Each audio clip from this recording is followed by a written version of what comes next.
Last time we reviewed the Walton Primo VX, which was a smartphone with a Snapdragon 615 processor, and that gained quite a lot of hype because of that particular chipset. So today we're bringing you the review of another Walton device with the Snapdragon 615 processor and almost identical specifications. Yes, I am talking about the Walton Primo V2. There's some key differences between this smartphone and the Walton Primo VX, as this one comes in at 2000 taka less than the VX. So over this review I am going to go over some comparison parts because I know those questions will come up. So hey guys, this is Alavi and I hope you guys enjoy this review.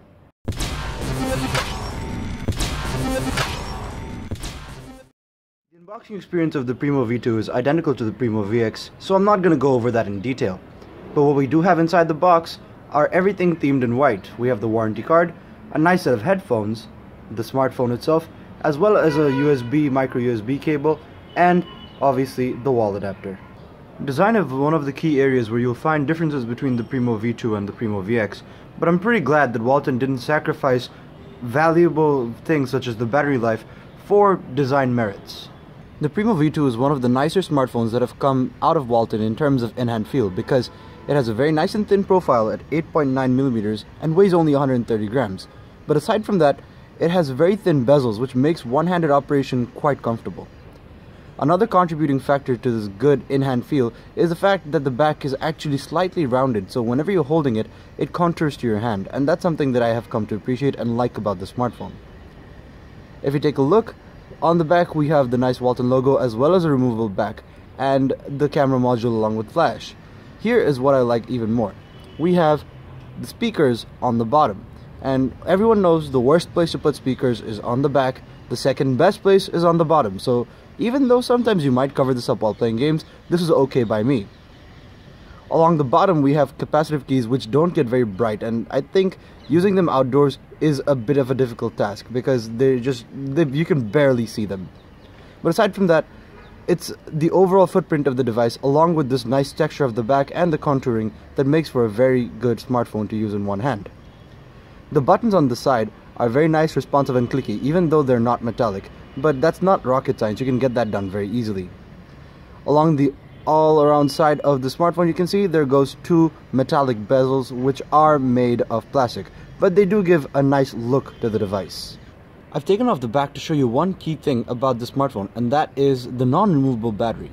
Now even though the back can be taken off, the battery is completely sealed in, and it is one of the sacrifices that has to be made to keep this device thin and lightweight. But I guess so long as you have access to the back in terms of getting access to the SIM card as well as the micro SD, that's okay.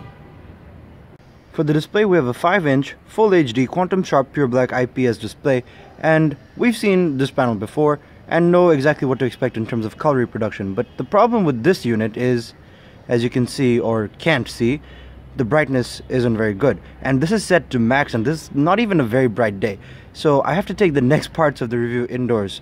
So if any of you guys were wondering or complain about why I don't do most of the shots outdoors, it's because sometimes I just can't see the display or the camera can't see the display when it's a little bright outside. So the next parts will all be indoors. The display is protected by 3rd generation Gorilla Glass and also comes with a screen protector, so you don't need to really worry about getting it scratched up. Now here we're going to take a look at the color reproduction as well as the viewing angles.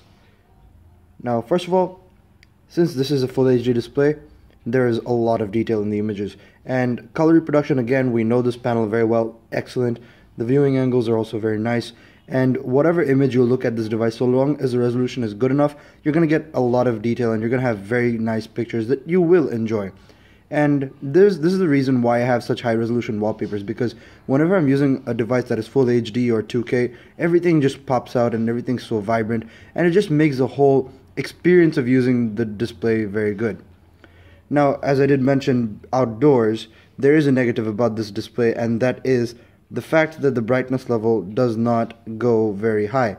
Now I'm set here to almost full, but it does go very low, so if you're going to read in low light conditions or whatever, you're going to be pretty happy. But even at maximum brightness, I could barely see the display when I was outdoors, and that's something that you might want to consider. For the performance section, we're using Modern Combat 5 to actually gauge how this device performs. And as I was mentioning earlier on the review, The specifications are actually almost identical to the Primo VX. So we have a Snapdragon 615 processor, which is 64-bit and octa-core, along with 2 GB of RAM, 16 GB of built-in storage as well. Other than that, we have a 3000 mAh battery, which is, again, as I've seen before, non-removable. Now the 3000 mAh battery is going to last you up to a day and a half at max, so that's always a good thing. So wasting any more time, let's get in and do this.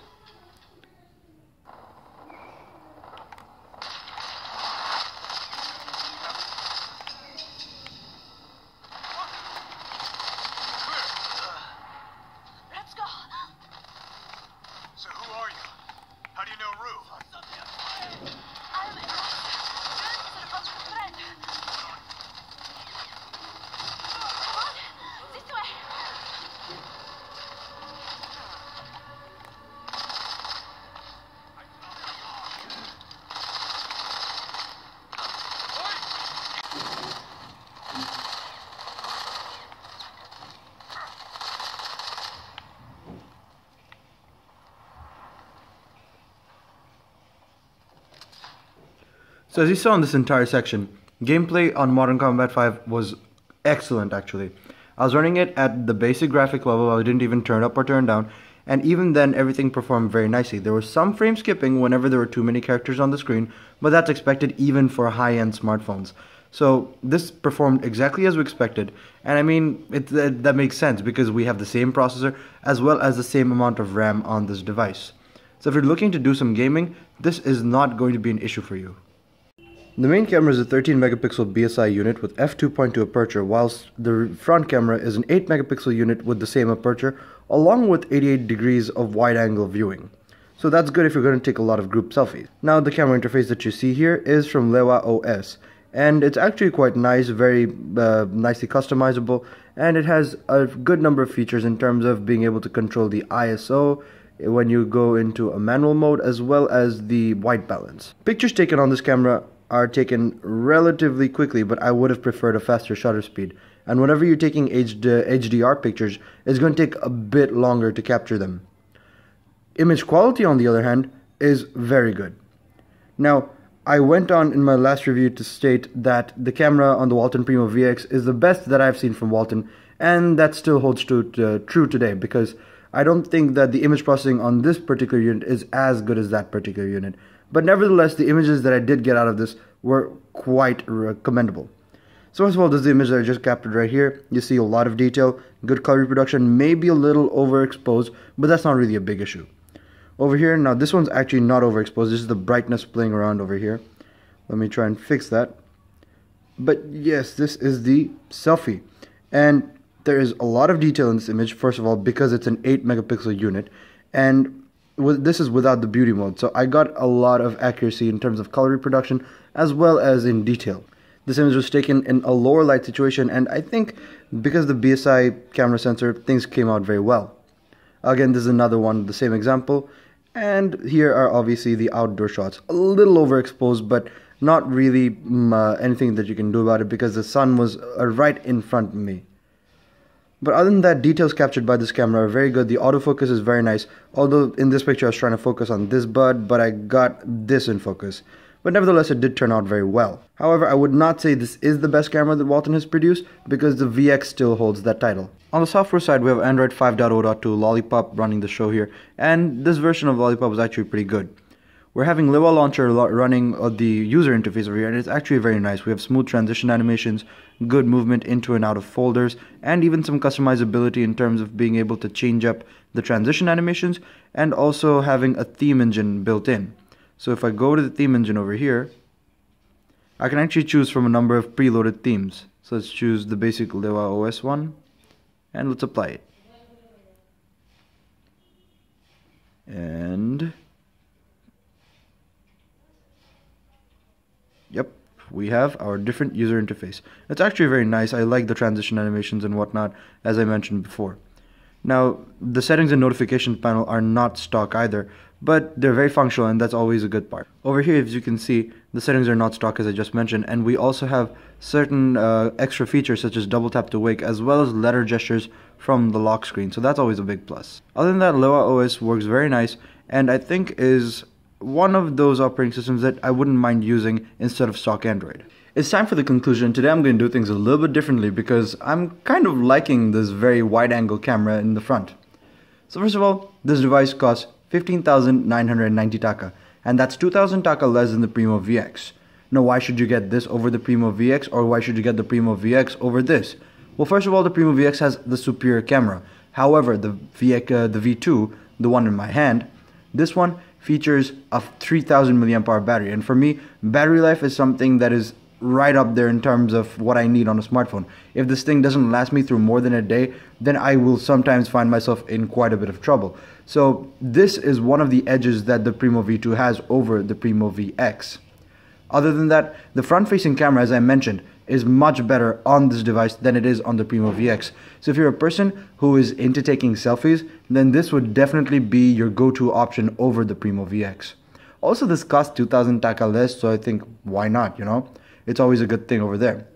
The build of the VX is a little bit more premium than this, but the V2 feels far more comfortable in hand. And I guess at the end of the day, you can't go wrong with either device. It depends on what you're looking for. If you're looking for a superior main shooter, go for the VX. But if you're looking for a better selfie phone and also something that feels very nice in the hand and will cost a little bit less money and gives you better battery life, then the Primo V2 is the way to go. I actually enjoyed using the smartphone, and although I would prefer a stock OS on the smartphone, it doesn't really matter to me at the end of the day because I got used to it, and after a while I even started liking LEWA launcher. So that wasn't a big deal for me. So, there we go, having the brightness back up. Right. I guess that about wraps it up for today's review because I think that in terms of performance and everything else, both these smartphones are absolutely identical. But the Primo V2 stands out in terms of better battery life and the superior selfie camera. Thank you for watching the review. I hope you liked it, and let me know in the comment section if this type of a conclusion is, something that you'd, like over the basic conclusion of me standing in front of the camera or whatnot. So other than that, please like, share, and subscribe. Find us on Facebook, like our Facebook page, and subscribe to us on YouTube because that actually helps us quite a bit. And if you have any further questions, feel free to leave the comments down in the YouTube comments, or just find us on Facebook and leave whatever message you have. So thank you for watching. I hope you enjoyed, and I hope this review didn't get too long for you. Thanks again. Stay tuned.